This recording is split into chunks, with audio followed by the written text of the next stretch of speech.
All right. Is everyone able to see my screen here?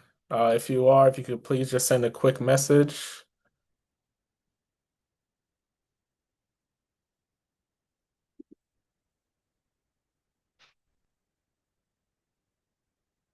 Okay, sounds good. Thank you for your response.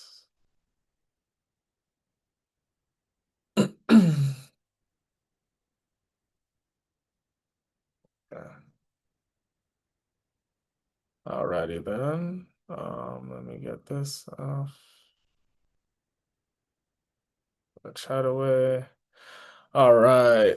So we'll get started now, everyone. Today we'll be talking about navigating noise, touch, and big reactions in pediatrics.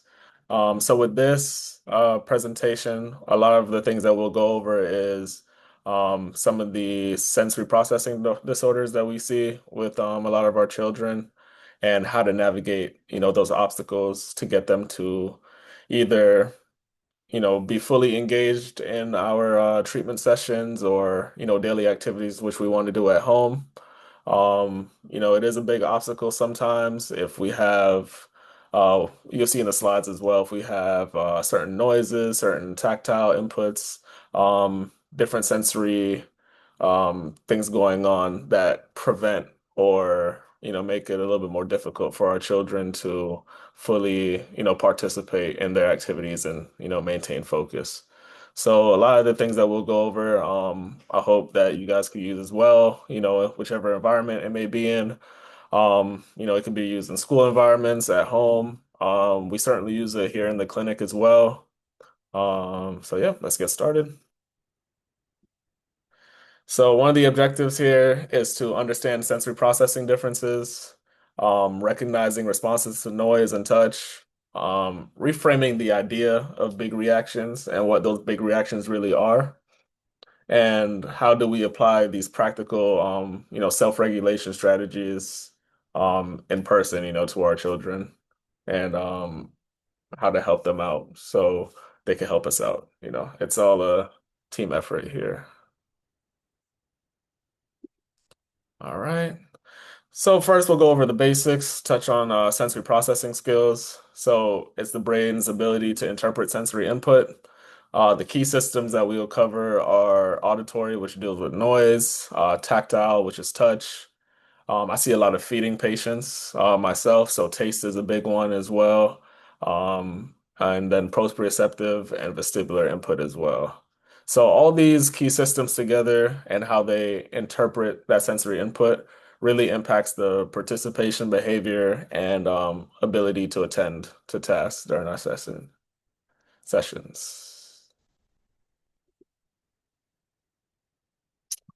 So we have no one kid is the same. There are different variation. So we may see children that are over-responsive. As you can see here, these are different type of sensory profiles. So we have over-responsive, which would be avoidant.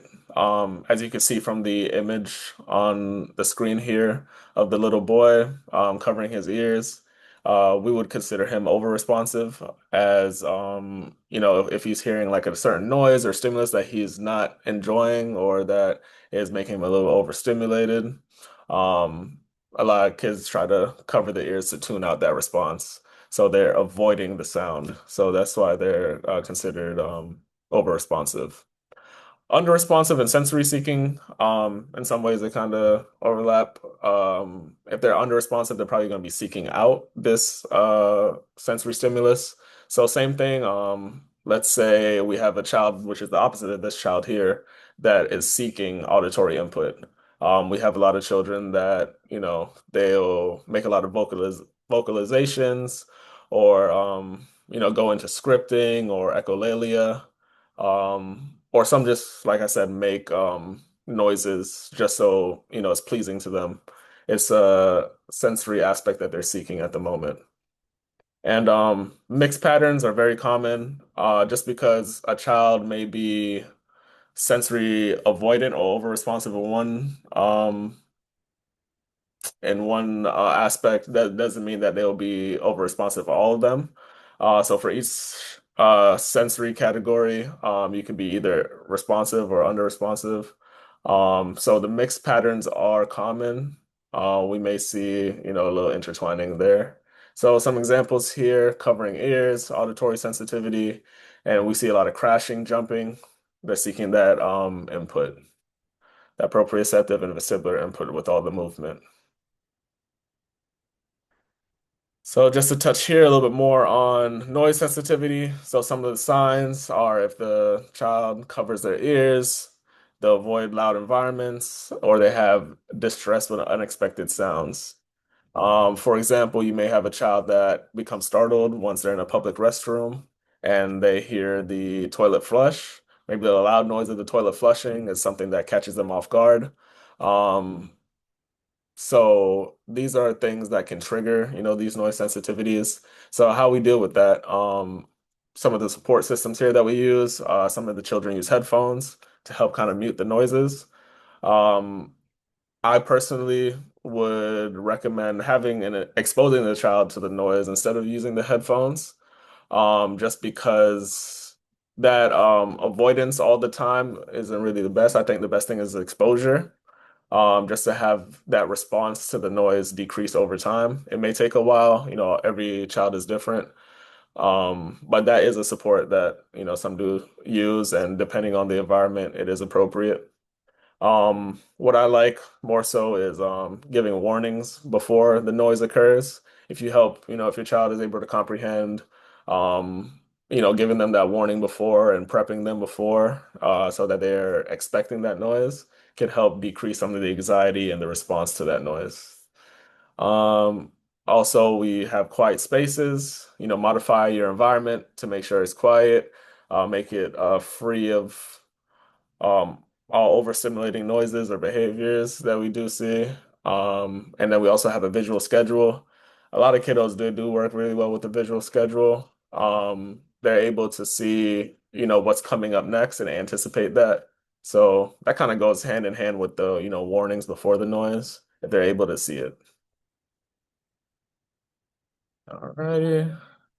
And next we have touch sensitivity. This one we do see a lot here as well.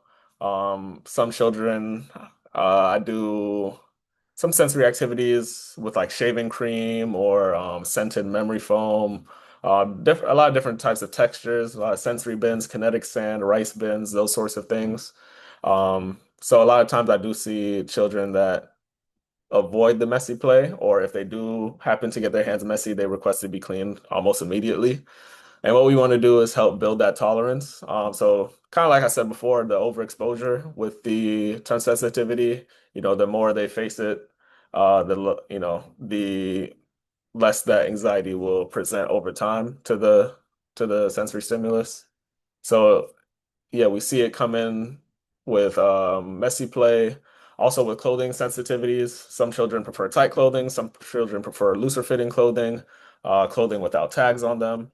Um, these could all, you know, contribute to touch sensitivity as well. And stronger reactions to light touch. Light touch is a lot more startling, if you will, than deep touch or deep pressure input. Um, you could think of it as deep pressure as opposed to the light touch. Deep pressure like giving a hug, something a warm embrace, or a weighted blanket. They all kind of serve the same function to help calm the nervous system and help to promote, self-regulation. So those are some of the sports we use as deep pressure input. Um, for the messy play activities, gradual exposure through play. We don't have to introduce 1,000 different textures or anything all at once, but we could start with one texture at a time, and then over time we could start mixing textures together, and just gradually expose, our children through play and make all the activities fun for them. Also give, your children a choice and a control and a sense of control. Um, let's say there's three options that they have. You want to give them the three options and make them feel like they're in control, even though you're really the one that's presenting them with the options. So it's overall it's still controlled by you, the parent. Um, but children work a lot better as well when they feel like they have a choice and they have, kind of control over their own preferred activities as well. And then we can also do prepping before touch. So this may include like sensory brushing. Um, a lot of times before we get into a tactile activity, I'll do some sensory brushing to help decrease that avoidance behavior and kind of prep them, before we get into the activity. So next, getting into understanding big reactions and common triggers. So a big reaction is usually a fight, flight, or freeze response. So the nervous system is an overload. It's not just a behavior necessarily. We may look at these big reactions as quote unquote bad behaviors, but really and truly what it is that the behavior is a form of communication that the child is trying to relay over. They just, if they're nonverbal, that may be the only way they know how to get their message across is through that behavior. So we have to really look at their body language, really see what they're trying to tell us and try to get across to us when they're having these behaviors. So some of the triggers, like I said, is sensory overload, whether it be through noise, touch, taste, smell. There's a lot of different triggers there that can happen. Transitions, transitioning from a preferred activity to a non-preferred one. We see a lot as well. Unexpected changes to routines. Some children, or a lot of children rather, they work very well on a routine. So once that routine is broken, they feel almost a sense of, non-security because they feel a lot more secure in their routines and how they're going about things. Um, some communication challenges, like I mentioned, if they're nonverbal, they're unable to tell you directly what they would like. So they have these big reactions as a form of communication to try to tell you. And last but not least, fatigue and hunger. If a child is either sick, tired, low endurance for the day, they're hungry, those sorts of things could contribute as well. So, if we do have a child that, let's say, transitions into our treatment sessions and they aren't the most regulated, they're, having a bit of a sensory overload or breakdown or whatever it may be. What we want to focus on first is regulation. Before teaching any new material or redirecting them to another activity, we want to reduce the sensory input that we're getting in the room. We also want to stay calm and co-regulated. They see that you're modeling and that you're being calm as well. They're more likely to stay calm. If we're raising our voice, if we're adding to that sensory input, that could have a negative reaction for the child. So that, and also use simple language. Use very simple phrases, words.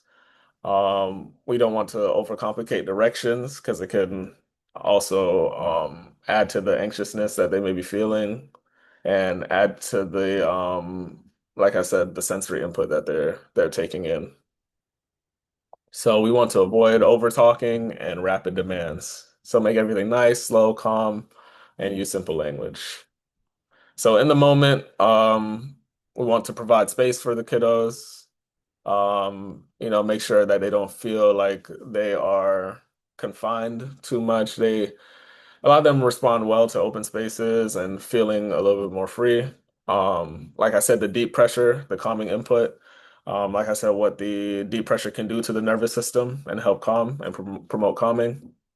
We do a lot of breathing exercises, breathing cues, and then we also, supply them with preferred calming items. Some kids, they like to perseverate over a certain toy or item, whether it be a fidget spinner or like a certain stuffed animal, a toy that they enjoy.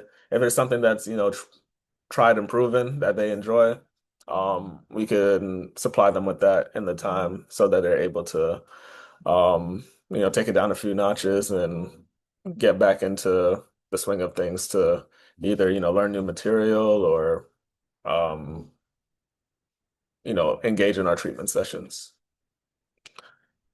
So, the key point is safety, regulation, and then learning. After safety and regulation are established, then we can promote learning. Um, Before that, if those things aren't established before, it's going to be, more difficult for the child to intake new information. And some proactive supports, we give like movement breaks, a sensory diet, We want to have structured routines as well.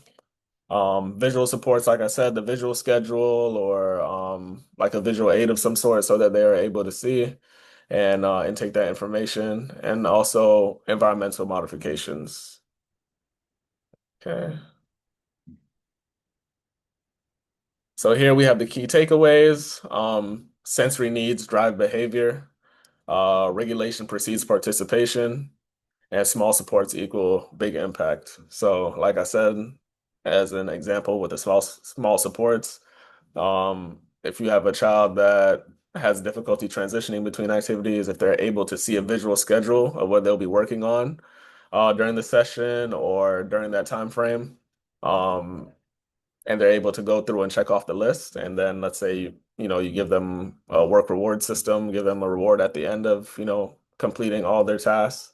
That can make a big impact in terms of their participation and engagement in whatever activity you're trying to present them with. So, yeah, that is pretty much it for today. And now I'd like to just open up the field to any questions. Feel free to speak, or if you'd like to type in the chat, I could also see it there. But please, if you have any questions about anything, I'm here for you guys.